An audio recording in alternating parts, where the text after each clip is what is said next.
and my grandpa were put in jail for polygamy. We got Garrison a car. Here's what they won't admit about Robyn Brown and why Garrison's phone call was the beginning of the end.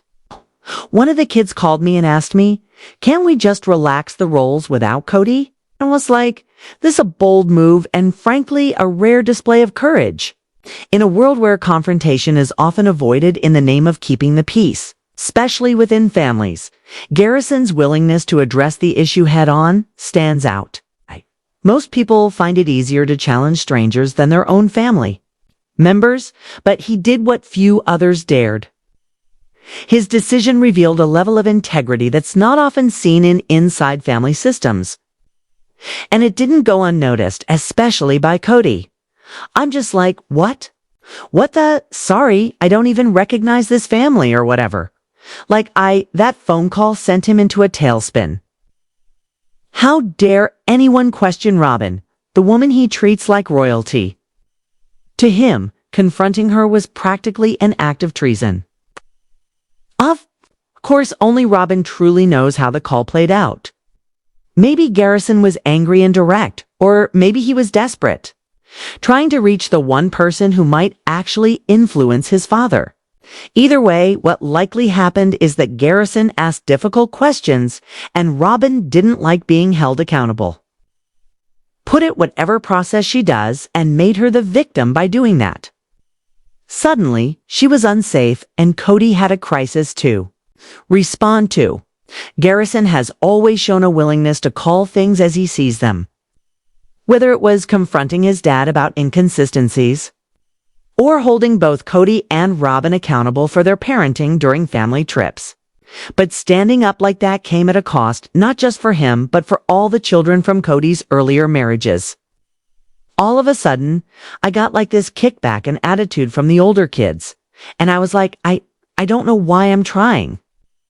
There's a pattern here. One son after another is cast as the problem. First it was Hunter, then it was Garrison. Robyn always seems to find an enemy in the original children, and Kody buys into it every time. He continues to insist that his kids want him to abandon Robyn when what they actually want is a father who shows up emotionally and physically for everyone, not just for one household. Garrison's attempt to open a dialogue didn't solve anything. Instead, it gave Kody another excuse to double down on his isolation. A well-meaning gesture turned into the spark for even more division.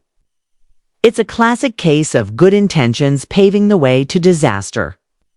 Meanwhile, Garrison was dealing with his own struggles.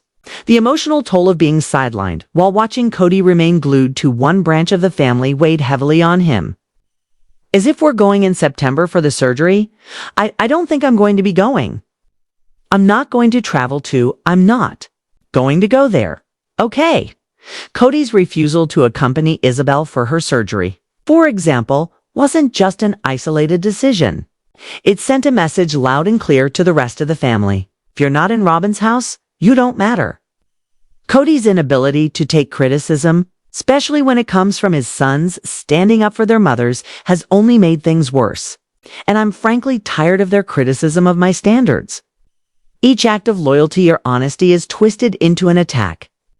And Robyn has a way of taking that narrative and running with it, weaponizing any disagreement as a personal assault. Laid bare the dynamics that had long been simmering beneath the surface. That's not her job. That's my job. I made those rules. Kody would publicly blame Robyn for the rules, then rage when anyone actually questioned her. He'd sit beside her, while they made decisions only to later pretend she had no role in them at all.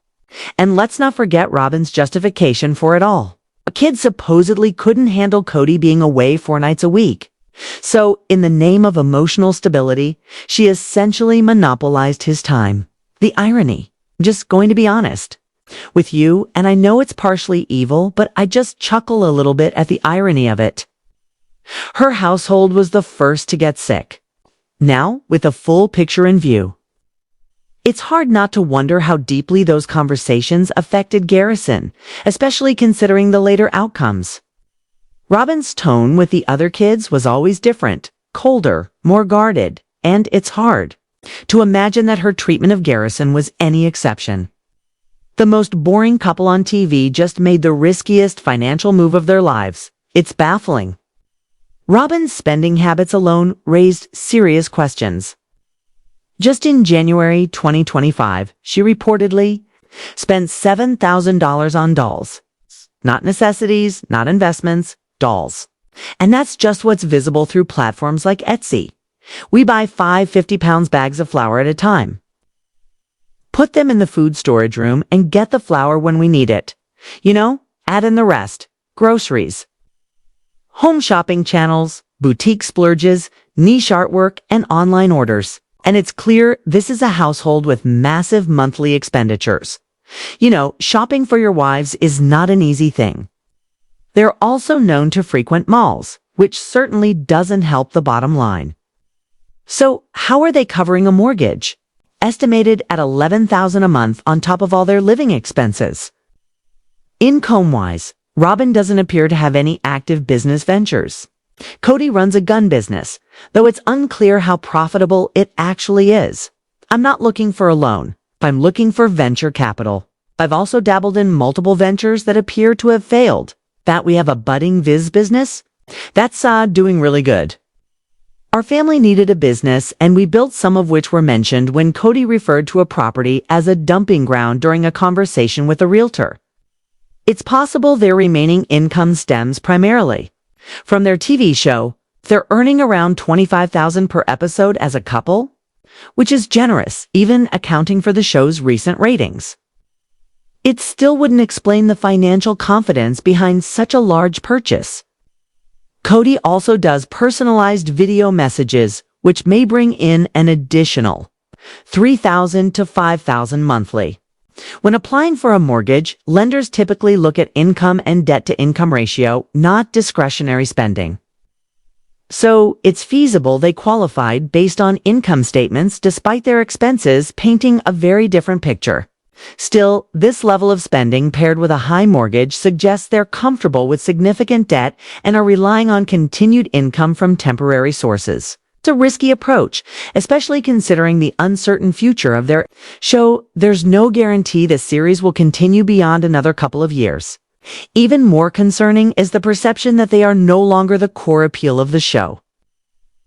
As a monogamous couple with relatively little on-screen charisma, their storyline is losing momentum. Viewership increases over past seasons, likely stem from controversial behavior rather than genuine audience investment in their lives.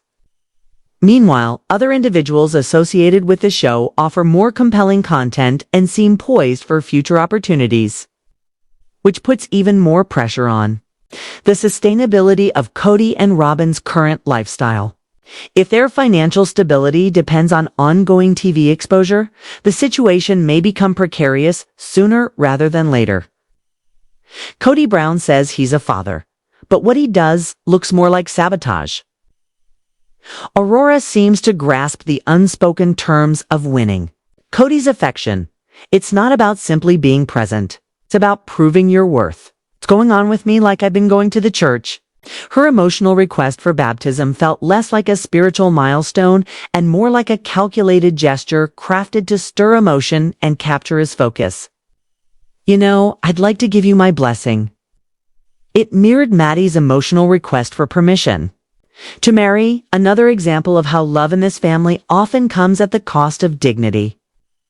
I don't like telling them what to do because they just like to put me in my place. In environments shaped by narcissistic dynamics, affection isn't given freely. It's conditional, something to be earned through obedience and public displays of loyalty. The children learn early on to create opportunities for the narcissist to feel adored, to present themselves as worthy.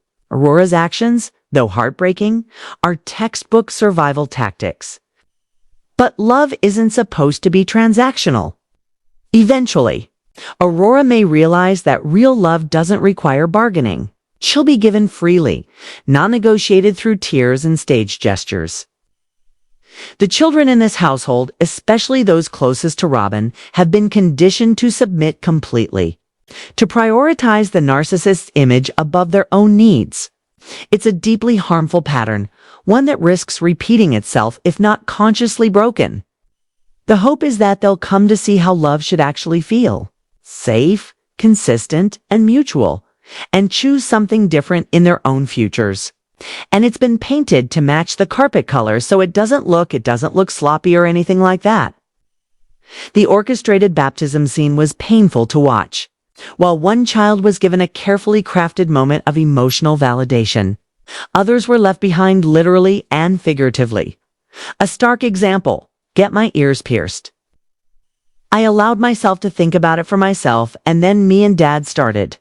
Kody joyfully accompanied Robyn's adult daughter to get her ears pierced, while his own biological daughter, still a minor, 'cause I think the doctor might be consulting with her soon, traveled across the country for spine surgery alone. There's no defense for that kind of imbalance. It speaks to an astonishing lack of self-awareness. Hey, I want to know how your day was. My day was good. My day was good. His praise for Aurora and Aria's daughters to be proud of feels especially cruel when held up against the way he's treated his sons. Take Garrison, for instance. He worked hard, saved money, bought a home on his own in his early 20s. Kody never even visited. We got Garrison a car. That was it. When Garrison bought a car he loved, his father called it a stupid decision and warned him he'd crash it. So about 6 weeks ago, Kody started to realize that maybe Garrison had more of a social life than he thought he did. During the pandemic, Kody pushed for Garrison to be kicked out despite knowing he was close to affording a down payment. It's a clear attempt to undercut his progress. There's a pattern here, because we need him to move out of the house so that her and I can get back to a normal lifestyle. Sons are treated as competition. When they grow up, become independent, or stop submitting to the patriarch, they're cast aside. The control must remain intact at all costs, even if it means destroying the father-son relationship in the process.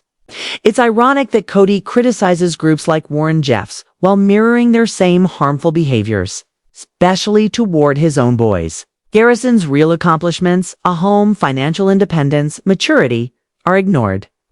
Meanwhile, Aurora's big milestone as a young adult was getting her ears pierced ceremoniously and with permission. That's the bar for pride in this family. This isn't just favoritism. It's a carefully maintained system where obedience is rewarded and autonomy is punished. And unless someone breaks the cycle, it will keep echoing through the next generation. Polygamous parenting isn't equal. And here's the disturbing proof. There's a noticeable pattern in how Kody's children are treated depending on who their mother is. What about when they're 18 and they get to do it without your consent? I'll still tell them I won't support them doing it. It's biological children. With the other wives typically moved out around age 18, encouraged to be independent and start their adult lives. In contrast, Robyn's children remain at home well into their mid-20s with no clear push toward independence. Pushed them out the door when they turned 18. There's adult children at Robyn's house. This discrepancy suggests a double standard. Robyn appears to take a much more protective, even controlling approach to parenting. Her children often seem unable or perhaps not allowed to make decisions for themselves, which has delayed their development of basic adult autonomy. I'm like leaving my mom and all my family, but I think it'll be fun. Good experience. By comparison, the other wives raise their children to be self-reliant, encouraging them to think critically and take responsibility for their lives. When you're 21 karmically, I have given you all you need. You've got a good car, you go get a job. Here's some cash. Kody has previously shared that his own father sent him out at 18 with nothing but a car. In some fundamentalist communities, young men are pushed out early, often to reduce competition for potential wives. This could help explain why male children, like Dayton, may be given minimal resources or expected to live separately while young women are kept close. In many polygamous families, daughters are expected to remain at home until marriage. Okay, she's a good girl, and she's got kind of old-fashioned values. There are also signs of excessive control in how Robyn's daughters are parented. Despite being adults, they reportedly seek permission for basic activities such as attending church. This level of oversight raises concerns about how much autonomy they truly have. Their upbringing seems to have left them without essential social skills or confidence in their ability to navigate the real world. Ultimately, the environment created by Robyn and Kody has not prepared these children for independent adult life. Their continued dependence and lack of decision-making experience could lead to long-term challenges in adapting to life outside a highly controlled household. Everyone thinks Kody's in control, but the real power is with the ones who haven't said a word yet. When it comes to who holds the most damning secrets, 3 names immediately rise to the top: Dayton, Logan, and Gabe. It was all just infatuation. It wasn't some kind of love. And Leon deserves an honorable mention. Starting with Christine's kids. They've already shared quite a bit, both publicly and through Christine herself. If there were anything truly explosive left to say, chances are it would have come out by now. Aspen might still be sitting on some information. She's always been diplomatic, but at this point, it's doubtful anything she shares would be all that shocking. Leon, on the other hand, likely has deep insight into the long-standing tension between Meri and Kody. Meri had been catfished. She'd connected with someone online who wasn't actually who they claimed, especially given their proximity to the infamous catfish incident and everything that followed. Still, with Meri recently offering more glimpses into her side of the story, whatever Leon knows might carry less impact than it once would have. Dad of Dayton, Aurora, and Brianna. And then they're the dad.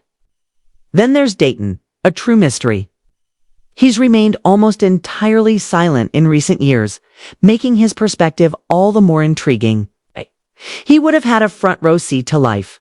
Inside Robyn's household, likely remembers her first marriage better than anyone else, has been getting Den through his senior year and getting him applied to college, and was present for major events like the legal adoption and the controversial move to Flagstaff.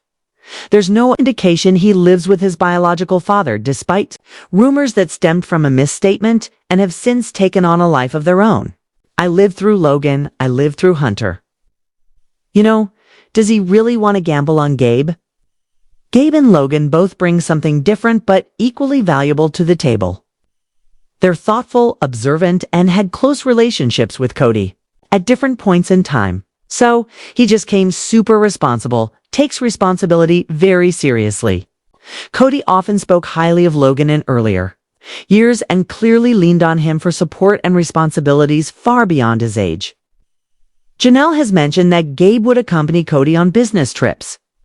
He was the youngest boy for a long time and had his own unique view of the family dynamic as it began to fall apart. Logan especially stands out. As the oldest child, he was already carrying adult-level responsibilities when the spotlight first hit the family. He has seen it all from the beginning to the unraveling and has chosen to stay largely silent. That silence speaks volumes. If Logan were ever to open up, it would likely be thoughtful, measured, and devastatingly honest. Little doubt. He knows more than most and would have the credibility to back it up. His apparent distance from Kody today adds weight to that theory. There are no signs of an ongoing relationship, no appearances with Robyn, and no public connection in recent years. Once Logan left for college, it seems he quietly stepped away and never looked back, even while the rest of the family remained in the same city. How Hunter was, how mad he was. We're away from home. We don't have Hunter also shouldn't be overlooked. He was one of the most visibly upset about the move to Las Vegas. And openly questioned the idea of expanding the family when finances were already strained. He clearly saw through the idealism early on and would likely have some eye-opening things to say. But when it comes down to it, Logan remains the one to watch. He was the most mature during a time when few adults were acting like adults. Anything he shares would likely be the clearest, most grounded account of what actually happened. If he ever chooses to speak, it won't just be gossip, it'll be a reckoning. This is what happens when women stop begging and a narcissist starts unraveling. You're either in and you're complying with our standard, or I'm not coming around. I'm a polygamist. Kody's motivations appeared to revolve less around love or partnership and more around ego and control. With each of his wives, he didn't just fail to meet their needs. He actively manipulated them by targeting their deepest desires and vulnerabilities. Be on his phone constantly, whatever, watch a movie, and then we would all go to bed. The next morning, he was usually gone before the girls woke up. With Christine, he understood her longing to feel wanted and attractive. Rather than meeting that need, he withheld affection and intimacy, seemingly hoping she would chase after his approval. When she refused to beg and instead chose to leave, regain her confidence, and eventually find happiness elsewhere, it struck at the heart of his ego. I leave and he's all, why did she leave? It came out of the blue. Oh my God. Her departure wasn't just a loss. It was an affront. He couldn't believe she would leave without seeking his validation. And the fact that she never looked back seemed to break something in him. Why am I going to sit here and suffer with you with your choices? Janelle, too, was subjected to emotional games. He expected her to plead for his time and attention. When he walked out of her apartment and gave her the silent treatment, he likely believed she would pursue him. She didn't. Even his gesture of taking her out for her birthday appeared to be a ploy to draw her back in, but it failed. Over and over, he tried to provoke her into chasing him. And each time she resisted, his sense of control slipped further. The rotation we had with my schedule before Co was basically 2 nights at Janelle's, 2 nights at Christine's, and then 2 nights at Robyn's. Then there's Mary. He issued demands, set expectations, and withheld affection, all in the apparent hope that she would beg for his love. Despite years of poor treatment, when she finally walked away, it delivered a final blow to his pride. Even Mary, who had endured so much, decided he wasn't worth the effort. In contrast, Robyn and her children consistently feed his ego. They make him feel adored and important, and in return, he's made her the center of his world. Their relationship appears to function not on mutual love, but on a transactional exchange of ego stroking and emotional dependence. As long as she continues to cater to his need for admiration and he indulges her preferences, the dynamic holds. We could pay off Coyote Pass, and then Janelle could actually build on it. So if I did sell, since Kody can no longer use financial control to manipulate Christine, he's turned to Coyote Pass, using it as a bargaining chip, a means to draw Mary and Janelle back into his orbit. But the strategy is failing. And with every failed attempt to regain dominance, his bitterness grows. The reality that 3 women walked away not because they were weak, but because they finally realized he wasn't worth the fight, is a truth he can't accept. The loss of control, not the loss of love, is what truly unsettles him. Even with his children, his behavior suggests he viewed them less as individuals to nurture and more as tools. No, I don't think he's talked to you, right, Savannah? Not speaking to Savannah, for instance, seems like an effort to pressure Janelle into re-engaging with him. Similarly, he expressed disbelief that Christine would leave with Truly, though he assumed she could still be kept in line by their shared child. Mary's experience reveals more of the same mindset. The fact that she only had 1 child seemed to him like a flaw she needed to compensate for. Another reason for her to try harder to win his affection. It reflects a broader cultural dynamic, where fatherhood is measured not by involvement but by the number of children produced, and where the value of wives is tied to how much they serve and sacrifice for their husband's benefit. This entire framework is rooted in toxic masculinity and control. Do you know what he really means? Misbehavior. Women are expected to serve, compete, and seek approval. The more they fight among themselves, the more it reinforces the man's centrality. That's likely why Kody allowed the tension between the wives to fester. It made him feel powerful. At the core, it was never about love. It was always about ego. And now, faced with rejection and independence from the very women he tried to dominate, he's left lashing out. The illusion of his own superiority has collapsed, and he's struggling to live in the wreckage. Robyn claims she didn't play favorites, but the sandwich on that plate says otherwise. Yeah, we stock up the food storage room. They're like, I just realized every video was out of sugar.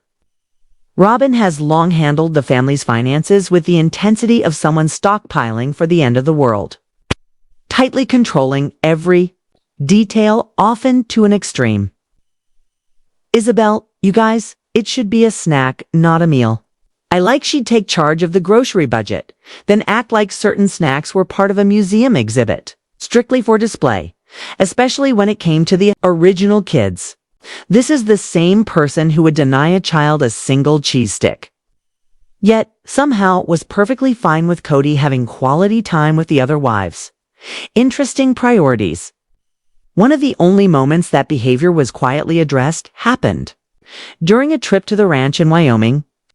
Workers go first. They asked, okay, wait.